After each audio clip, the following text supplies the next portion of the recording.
feel pretty strongly at Accredible that, here we go, I think you can hear me better now, that credentials need to evolve. If you look at the piece of paper you get for your diploma after you graduate from college, or even the certification you do online for a tech company like Google, they haven't really changed for hundreds of years. They're still just a piece of paper with a name and a grade on it, and that kind of summarizes something that you do. In the case of a university, we're summarizing down 4 years or 3 years of information about who you are and what you do into a name and a grade. And we're just hemorrhaging information about who it is that you are, what you're capable of, and what you can do. They have a whole bunch of bugs, in our opinion, and things that should change about them. You can lose them very easily. It's a nightmare if you need to call your university to get one reissued to you. They're expensive. They get lost in the mail. You probably have yours maybe under your bed or on your wall or something like that, but no one really looks at them anymore. What we're doing is we're making credentials digital. So we are the certification platform behind a lot of organizations and brands that you may have heard of, like Kaplan University, Google, Rosetta Stone, MIT, Cambridge University, and a couple of hundred others as well. And what they're doing is they're starting to digitize their credentials. So sometimes they're replacing paper entirely, sometimes they're doing it alongside paper. But what it allows you to do is not just capture a name and a grade and send that to somebody, although we do that as well, but have a lot more information about who you are and what you can do. So here's an example, that we have for Rosetta Stone over here. And what we're competing against really is the paper credential and sometimes a PDF that you might get sent after doing an online course. So these are just a few of our customers. We have a couple hundred more.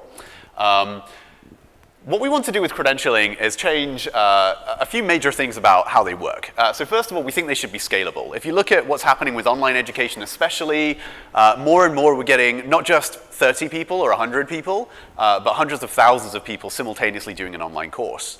What's difficult about that is that, let's take a lot of the Coursera courses, for example, Stanford has some. They don't feel as comfortable vouching for 300,000 people that took their online courses as they do for the 200 people that sat and did their university courses in person. And what we're trying to do is build a way that, using technologies like the blockchain and some other technologies too, that organizations can feel comfortable vouching for people at scale, not just the ones that they can sit down and interview in person. They should be flexible. So, the story I like to give here is that my co-founder Alan and I, we went to the same university, we did the same course, computer science at Durham University. We got the same piece of paper at the end, but I'm the CEO and he's the CTO for a reason. We have very, very different skill sets. And the credentials that we have today just aren't very good at explaining what it was that we were individually interested in. They should be ongoing too. Most of your credentials are a snapshot of your ability at one point in time. You may have been nervous at that point in time after an examination, and maybe it didn't capture who you were.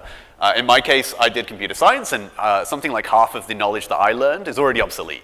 In such a fast-moving field. So, in our opinion, credentials should be updated continuously. And so, if you, take a computer science course or an English course or whatever, and then you do continuous education after that, your credentials should evolve alongside you.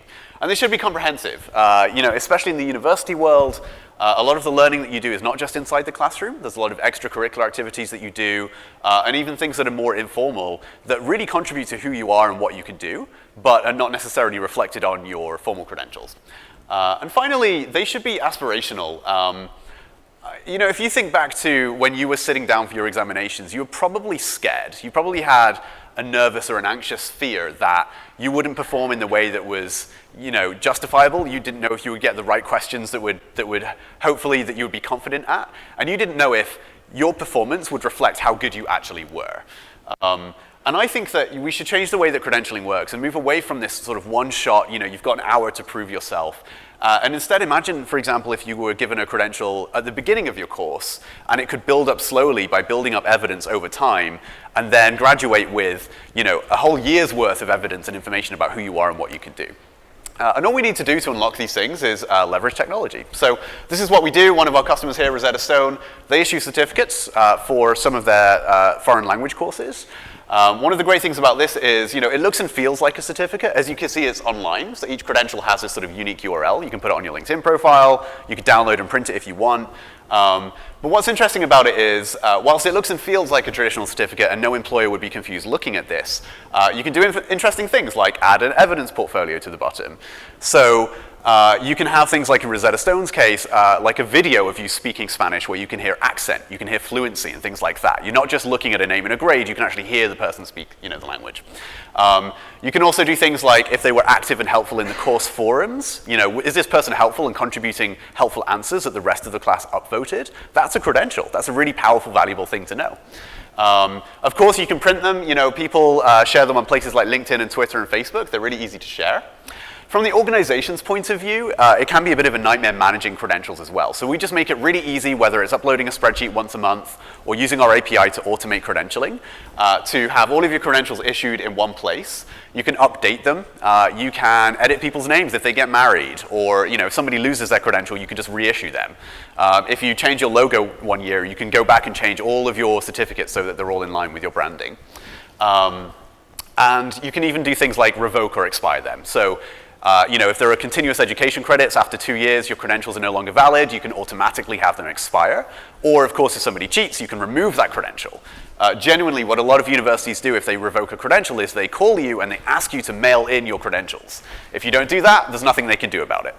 So you can have a lot more control over an organization if you have a digital credential. And then, of course, just having everyone in one place where you can look at, okay, well, how many people did we issue a credential to last year? How many of those people shared it on LinkedIn versus Twitter? Or how many people printed that and emailed it to, or emailed a PDF to an employer?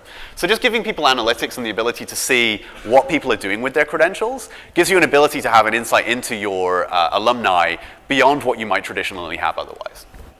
We also have a really easy-to-use certificate designer. So, if you want to log in and make some tweaks and create a new certificate design, it's super easy to do that, just like using Microsoft Publisher or PowerPoint or something like that. You can also, of course, verify them super easily. So you can just go on the URL, or you can verify them in one click. We leverage blockchain, actually.